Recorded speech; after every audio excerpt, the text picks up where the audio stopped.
नमस्कार. गोष्ट नर्मदालयाची पुष्प 31. नर्मदा किनारी भट्ट्याण हे ससाबडच्या नंतरचं गाव आहे. ससाबडला आमचं नर्मदालय छान चालू होतं.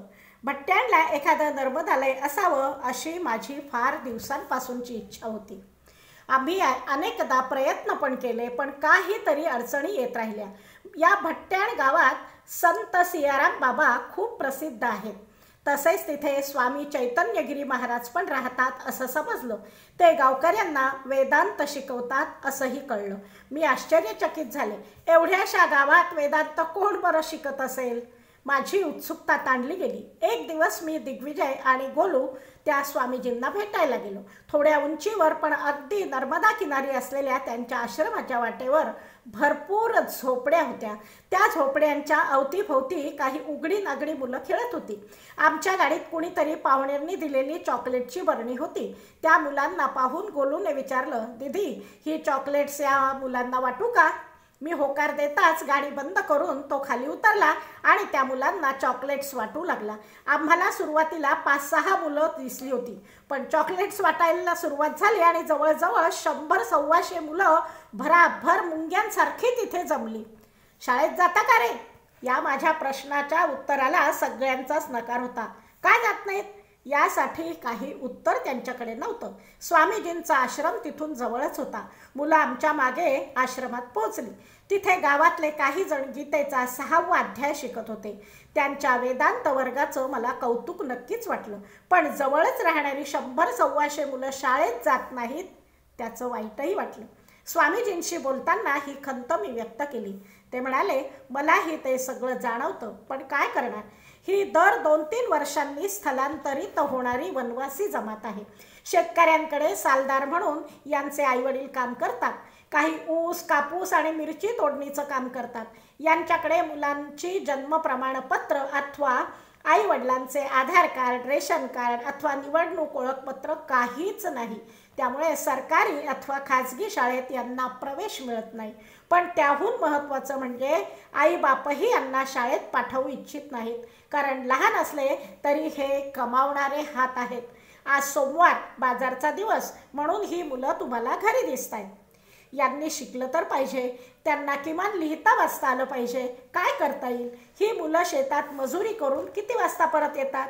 125 मुलं शाळेत जात नाहीत या विचारानेच मी अस्वस्थ झाले होते. यांच्या मजुरीची वेळ असते सकाळी 8 ते दुपारी 2. त्यानंतर ही मुलं घरीच असतात. स्वामीजी उत्तरले, इथे यांना शिकवण्यासाठी कुठे जागा मिळेल का? आणि 2-3 शिक्षिकाही लागतील. अनुभव नसला तरी चालेल, आम्ही त्यांना प्रशिक्षण देऊ. माझ्या आश्रमासमोरची ही पडवी चालेल. शिक्षकांची व्यवस्था पण होईल. माझ्या परिचित कुटुंबात 2-3 शिकलेल्या सुना आहेत, त्यांना विचारू आपण. गोष्टी इतक्या सहज जुळून आल्या. आम्ही गावात सर्वे केला. या एकाच छोट्याशा गावातली 168 मुलं शाळेतच जात नव्हती. सरकार मात्र दावा करतंय की देशातली 98% मुलं शाळेत जात आहेत.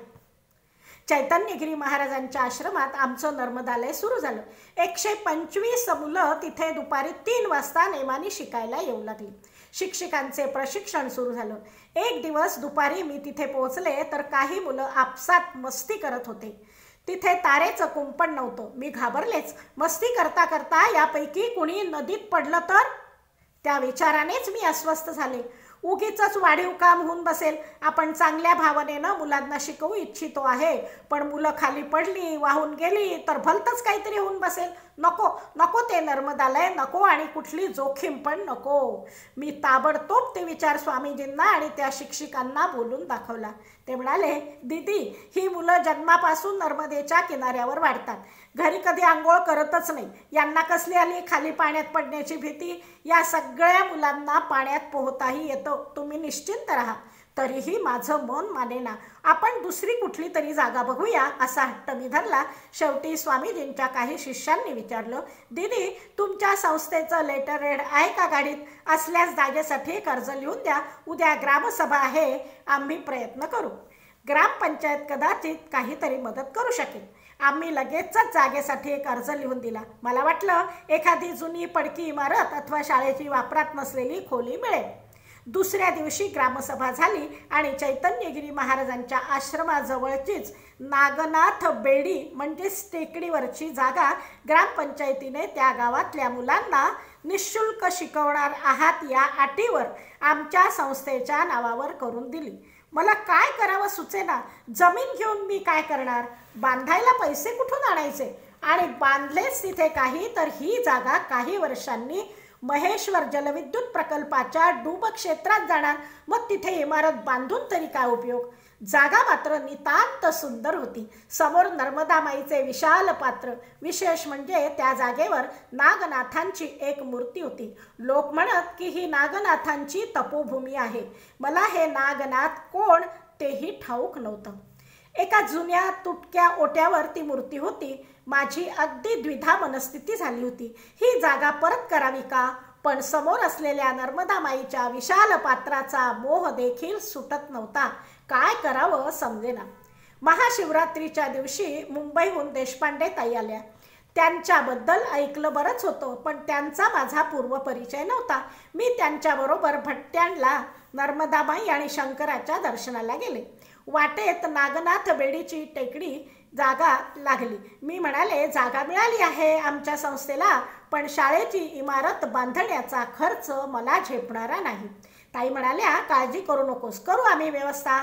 आपण इमारत अशी बांधू की ती डूब क्षेत्रात आल्यावर पाण्याखाली गेलीच तरी फार नुकसान होणार नाही. माझा कानांवर विश्वासच बसेना. सखीने काही म्हणायच्या आतच त्या क्षणाचं दान मी स्वीकारलं. सखी गालातल्या गालात हसत होती. त्यानंतर बऱ्याच लोकांनी ती जागा बघितली. ते म्हणत, तू फार भाग्यवान आहेस भारती.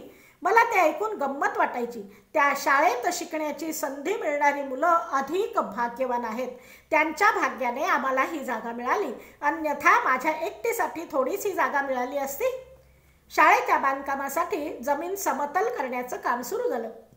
गावकरी ते बघायला येत. त्यांचा ठाम विश्वास होता की अनेकांनी इथे काही बांधकाम करायचा प्रयत्न केला, पण आजवर तो कधी यशस्वी झाला नाही.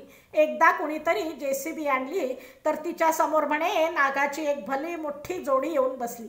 JCB काम न करता परत जाईपर्यंत हल्लीच नाही वगैरे वगैरे. ते बोलणं आम्हाला घाबरवण्यासाठी होतं का कळेना. अनेक जणांनी आमचा ठाम निश्चय पाहून काही सल्ले द्यायला सुरुवात केली.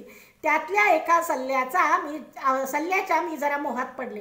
तो सल्ला होता की नागनाथांची मूर्ती तिथून हलवून खाली दुसरीकडे जर तिच्यासाठी छोटंसं मंदिर बांधलं तर एक जास्तीची खोली तुम्हाला मिळेल. त्या खोलीतून नर्मदाबाई 3 बाजूंनी दिसली असती. आम्ही नागनाथांसाठी खालच्या बाजूला 5 बाय 5चे एक छोटंसं मंदिर बांधायला घेतलं.